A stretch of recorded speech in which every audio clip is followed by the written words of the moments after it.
So I had an idea a few months ago. What if I could make my own sublimation patches? I thought of 2 different ways that I could possibly make it, and you guys are gonna come along the journey of figuring out if these 2 methods work. My daughter loves patches. She loves putting them on her clothes.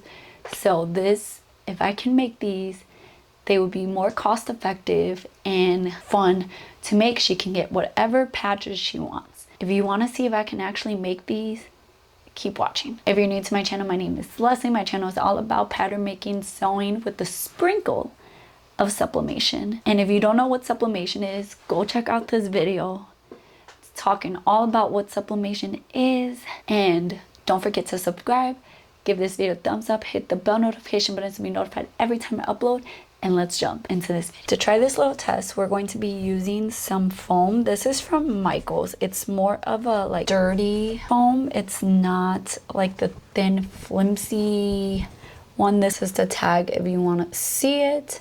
It's 100% polyester. This one has some glitter to it. We're also going to be using some polyester fabric. This is gabardine. I don't know if that's how you pronounce it, but it's this like more rigid, plasticky polyester fabric. I heard that this kind of used in sportswear sometimes. We're going to try out using both of these methods. We're going to be using the felt as one type of patch, and then the gabardine, we're going to be sewing this, doing 2 layers and sewing it to create our patch. We're also going to need some heat and bond. You can find this at Walmart, Michaels. It's very easy to find, but we're just going to be using the longer, bigger roll. And then of course you're going to need some heat tape, butcher paper, your designs printed out on sublimation paper. I'm using adhesive sublimation paper. Everything I'm using is linked down below in the description. We're going to get started. I'm excited to try this out. I had this idea a little while ago, and I just haven't been able to try it out. So I'm excited to see how these turn out. First thing we're gonna do is we're going to grab our glitter here, our felt, and I'm just going to gently just lint roll it. Once I have lint rolled it, I'm going to grab my design and I'm going to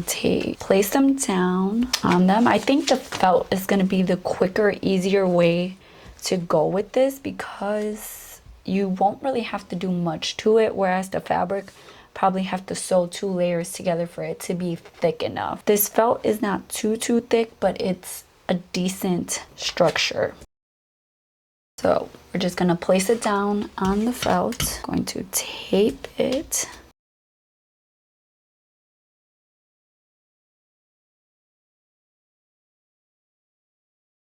I'm just going to trim down my felt here and put the extra to the side. I'm going to place this to the side for now, and I'm going to grab my fabric, and the experiment is gonna begin. I'm going to find the right side of the fabric. I'm going to place it down and lint roll it. We're just gonna need a very small section here, and I'm going to be using the heart one just because I thought this was the easiest one to sub. I'll have all the designs I'm using down below. These are all from Creative Fabrica, except for one of them is something that I had Playground create me, which is the unicorn that looks like it's embroidered. Okay, once I have that taped down, I'm just going to cut out my fabric. Now we're going to take both of these over to the heat press. Okay, I'm going to place down some butcher paper. I'm going to grab my fabric. I think I'm going to do the felt by itself because this is much thicker than the fabric. So I'm gonna lay it down. I'm actually gonna trim down my butcher paper so that I could use it on the fabric portion, but I'm going to lay it down and I'm going to press at 385 degrees for 60 seconds. Hopefully that's not too long, but we will see. And I'm doing about medium pressure. Open our butcher paper. That might have been too much pressure, maybe not. Okay, we're going to take off our sublimation paper slowly.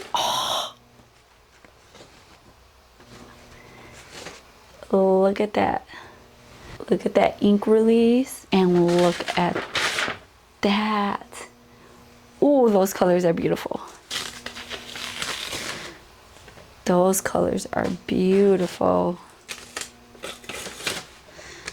Look at that. Precious. Oh my gosh. Look at how vibrant all those colors are. Oh my gosh, look at that. Love it. Look how good that looks. This is the one I was telling you that I created with Playground. That it's, let's see if the camera can pick it up. It looks like it's embroidered. Now I'm going to sub my fabric. Same thing, 385 degrees for 60 seconds. I'm not surprised. I mean, I knew it was gonna sub like this.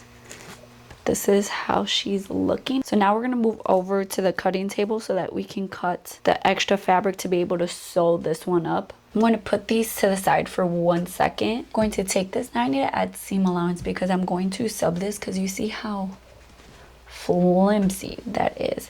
So I'm going to take a marking tool and a seam guide, and I'm just gonna add a 1/4 inch, maybe a little bit more, all the way around.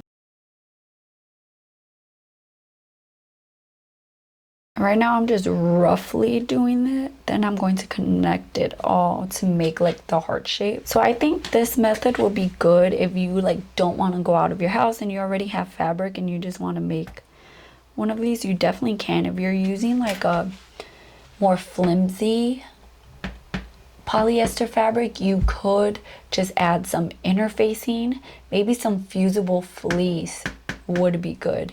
And if you added fusible fleece to the back of this, you wouldn't even have to do 2 layers of fabric. You could just leave that fusible fleece backing.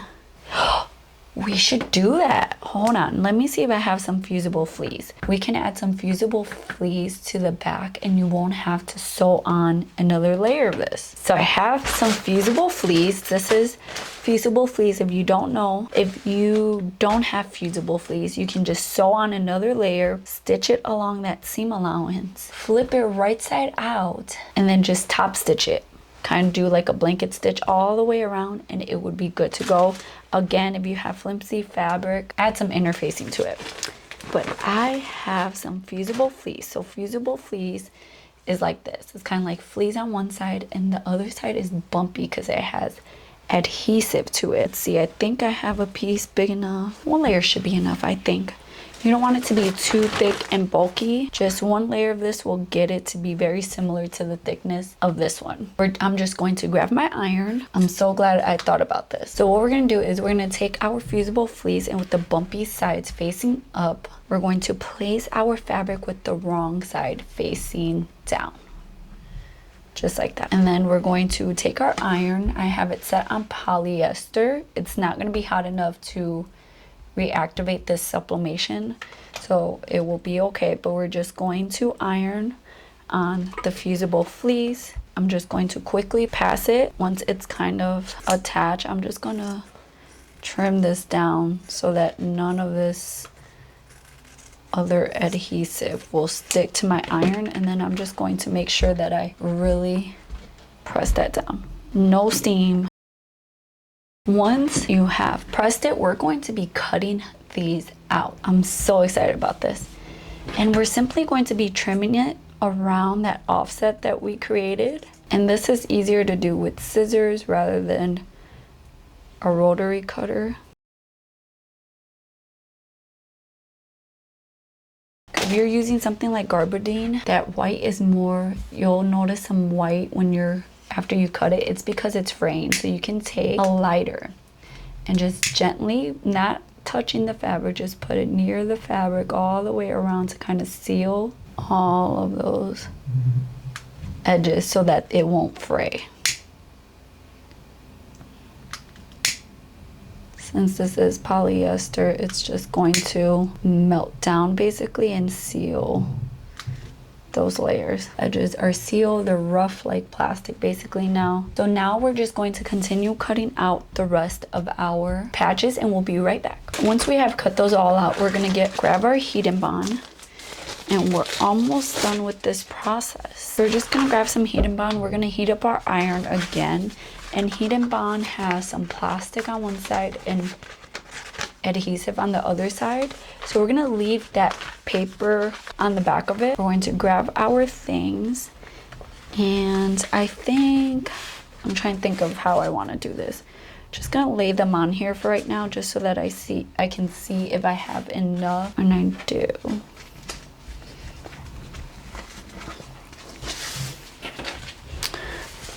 So I think I'm just going to take one, and I'm just gonna cut some heat and bond around there, not perfectly, because I'm going to trim it down afterwards. I have some Teflon, so I'm going to grab that, and I'm going to place that on the bottom here so that this does not stick to, so there's going to be adhesive on the sides there. So once our iron has heated up, we're just going to flip it over, and we're going to grab our iron and just quickly, without any steam, rub it on like that. See, on the Teflon, if adhesive gets there, you can just rub it off and it'll be fine. So now that we have done that, just gonna trim down that heat and bond. I'm just going to trim it down to be same size and shape as my patch. Ooh, look at that. And then I'm just going to repress it a little bit on the back just to make sure it's really adhered.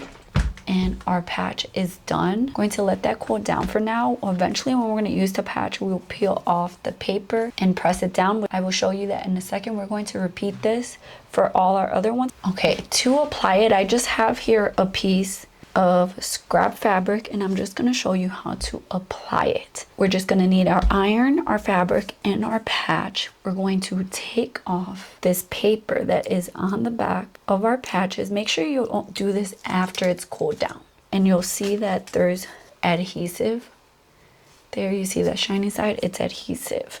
So you're going to place it on your fabric. I have my iron set to poly setting because that's not too hot, not too cool. I'm just going to flip it over so that we have just the fabric. So again, place your fabric right side up, place the adhesive on your fabric where you want it, flip it over, and press from the back. Just pressing like we did before, no steam.